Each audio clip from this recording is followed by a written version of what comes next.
I don't know if many people now will be familiar with James Baldwin.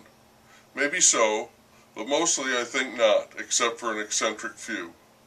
Many people would guess that he's the latest from the Hollywood Baldwins. There are plenty of them. But that's not him.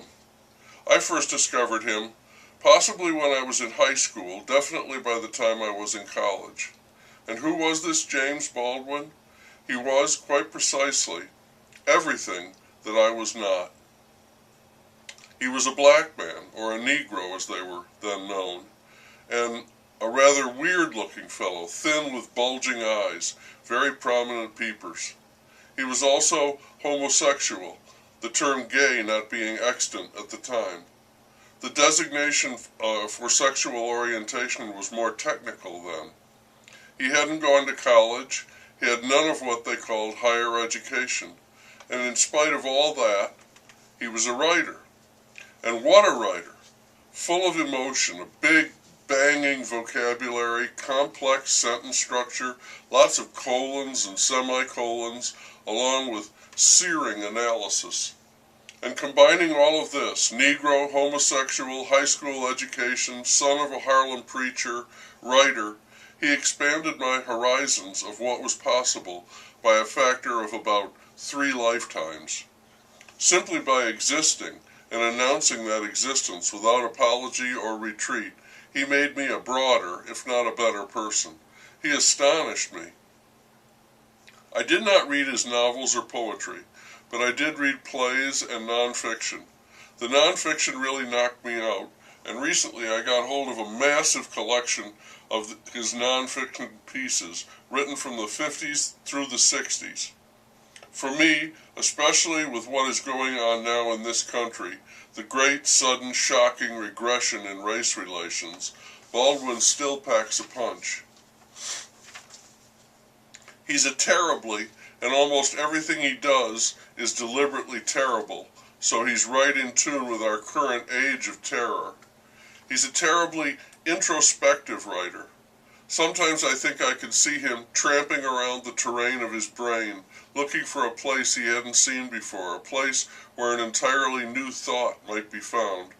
This self-examination is constant, and also a larger theme, as in this: the country will not change until it re-examines itself and discovers what it really means by freedom. The book was filled with, if not overt, outright violence. Then it was filled with feeling, raging, soaring, stridently violent feeling. And a reader, this one at least, will feel the extreme emotion is nothing but appropriate. Baldwin at one point also uses the phrase ferociously literate, and he is that. He describes himself as being a very tight, tense, lean, abnormally ambitious, abnormally intelligent, and hungry black cat. And he is that, too, always theatrical in his self-presentation. I almost said self-preservation. The two are very nearly one and the same for Baldwin. His writings were constantly driving home with the utmost force the hatred of blacks for whites. Hatred, bitterness, distrust, revulsion for white Americans, concealed by pretense most of the time.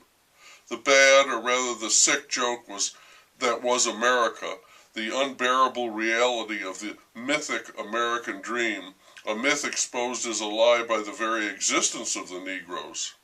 And of the whites, no mistake, the most despised were the police, frontline enforcers of white supremacy.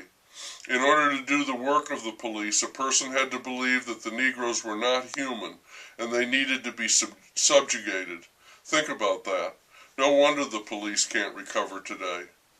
Baldwin writes in this depthless alienation from oneself and one's people is, in sum, the American experience. What an indictment.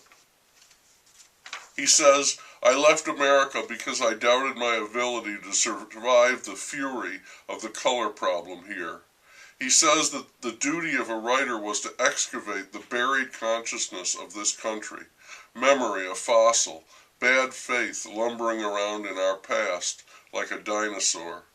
He told educators that they were to protect and nourish the energy of children, and if this country does not find a way to use that energy, it will be destroyed by that energy. Sounds familiar to me, unfortunately. I hear about it nearly every day. A black person in this country, Baldwin wrote, is certain to endure the unspeakable and the unimaginable in 19 years, and it will ruin many of them. With the best will in the world, he said, no one now living could undo what past generations had accomplished.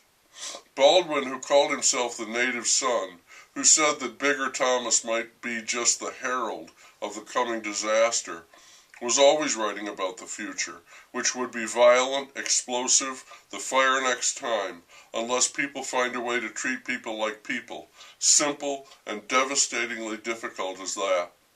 I thought we were making progress. Now we have hatred, mistrust, murder. It's bad. I don't know who is to blame for our troubles, blacks or whites. I suspect both have had a hand in it.